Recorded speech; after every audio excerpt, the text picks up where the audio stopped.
My wife destroyed our 12-year marriage by cheating with our delivery driver. When I caught them, she tried to take everything from me, but instead, she lost custody of our kids and everything she once had. Hello Reddit I+ here. My name is Noah Turner, and if you told me a year ago that I'd be a single father raising 2 kids on my own, I would have laughed. Back then, I believed my marriage was built on trust. 12 years together, gone, shattered in the span of a few minutes, all because of one unbelievable betrayal. I met Lydia when I was 22 and just starting my career as a graphic designer.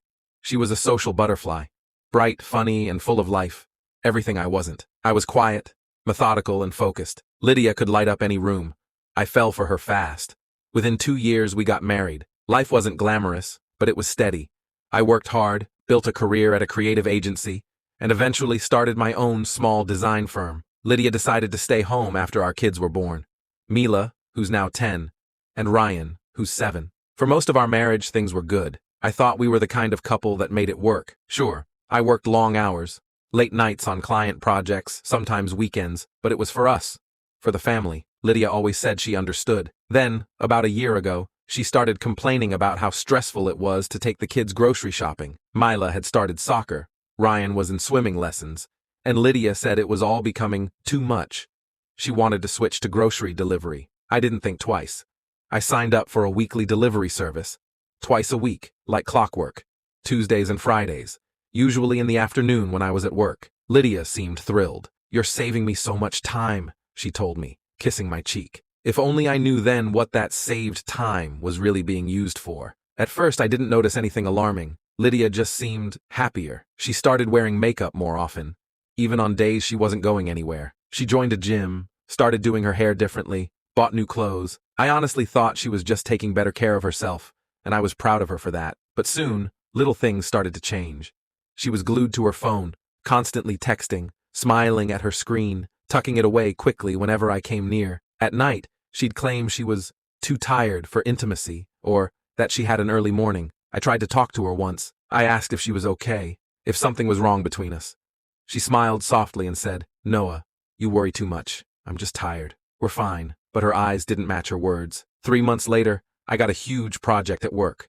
Tight deadlines meant I had to work from home for a few days. Lydia seemed anxious when I told her. She said she was worried the kids might distract me, but I brushed it off. That Tuesday, around 2:15 p.m., the doorbell rang. Lydia called out, "That'll be the groceries." I didn't think anything of it until I heard laughing.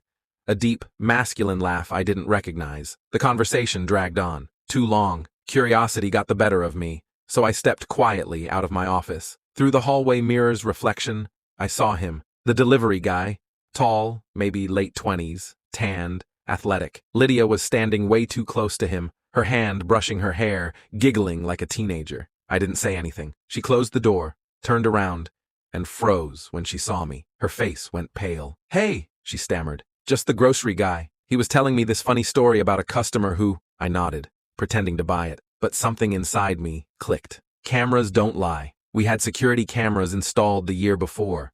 One by the front door, another in the living room. I rarely checked them. But that night, when Lydia and the kids were asleep, I pulled up the footage. I started with that day's delivery. My chest tightened as I watched. After accepting the groceries, Lydia invited him inside. They talked. She sat next to him on the couch, laughing, leaning in, touching his arm. Then, right before he left, they kissed. I sat there frozen, my whole body numb. Then I checked earlier footage. It wasn't the first time. It had been going on for months, every Tuesday, every Friday, sometimes even Wednesdays. "Oh, they got the delivery schedule wrong again," she had once said. Each clip was worse than the last. The couch, the kitchen counter, once, even the stairs. That was the moment I realized the woman I'd trusted for 12 years had turned my home, our home, into a stage for her betrayal. The setup. I didn't confront her right away. Not yet. I needed proof, undeniable proof. Over the next 3 weeks, I backed up every clip, every screenshot, every text message I could find. I even installed an extra camera in the hallway, disguised as an air freshener. I wanted her caught, red-handed. Then, one Friday, while working from home, I told Lydia I had to step out for a meeting. Instead, I parked my car a few blocks away and watched through the camera feed on my phone. Right on time, 2:08 p.m., the delivery van pulled up. Lydia opened the door, smiled, and let him in. 10 minutes later, I had all I needed. The confrontation. When I walked in, they were on the couch. He scrambled to his feet, muttering, "Man, I didn't know he'd be home." Lydia turned ghost white. "Noah, this isn't what it looks like." I held up my phone. "Oh, it's exactly what it looks like. I've got months of footage to prove it." The guy bolted out the back door like a coward. Lydia started crying, begging me to talk, but there was nothing left to say. That night, she packed a bag and went to stay with her sister. Divorce proceedings began 2 weeks later. She tried to play the victim, claiming I emotionally neglected her, that I was never home. Her lawyer even demanded shared custody of the kids and half of everything, but she didn't know what I had. When the custody hearing came, my lawyer presented the footage, time-stamped, clear as day. Lydia and the delivery driver in our home, while the kids were upstairs. The courtroom went silent. Lydia broke down, sobbing. In the end, I got full custody. She was granted supervised visitation twice a month. The delivery driver? He lost his job after his company learned he'd been using delivery time for personal visits. It's been almost a year now. The kids are doing better. They don't understand everything, just that Mom made some mistakes. I don't badmouth her in front of them. They'll figure it out one day. As for me, I'm learning to breathe again. I turned the living room into a game room for Mila and Ryan. The old couch? Gone. I burned it in the backyard one night with a beer in hand, watching the flames erase the last traces of her betrayal. Funny thing is, the silence in the house now feels peaceful. Sometimes revenge isn't loud. It's quiet. It's getting full custody, keeping your dignity, and watching the person who tried to destroy you lose everything they thought they could take. 6 months after the divorce was finalized, life had finally started to make sense again. The kids and I had fallen into a new rhythm. Quiet mornings with pancakes, school drop-offs, late-night movie marathons on Fridays. It wasn't perfect. There were days when I still felt the weight of everything Lydia had done. Sometimes I'd catch myself remembering her laugh, or the way she'd hum while cooking, and I'd wonder, how did it all go so wrong? But then I'd see the empty spot on the couch where she used to sit with that delivery guy, and the anger would come rushing back, burning away any trace of nostalgia. The pain had become my motivation. I was done being the man who worked himself to exhaustion just to come home to lies. The unexpected call. It started one Wednesday evening in late spring. I was in the backyard helping Ryan set up a small tent for his school's camping project when my phone buzzed. The screen lit up with a number I hadn't seen in months. Lydia's. I hesitated for a moment, then answered. Her voice was soft, almost trembling. "Noah, hi. I didn't know if you'd even pick up. I stayed quiet. I just wanted to talk. I know I've made mistakes, and I can't stop thinking about what we had. You were such a good husband, and I was stupid.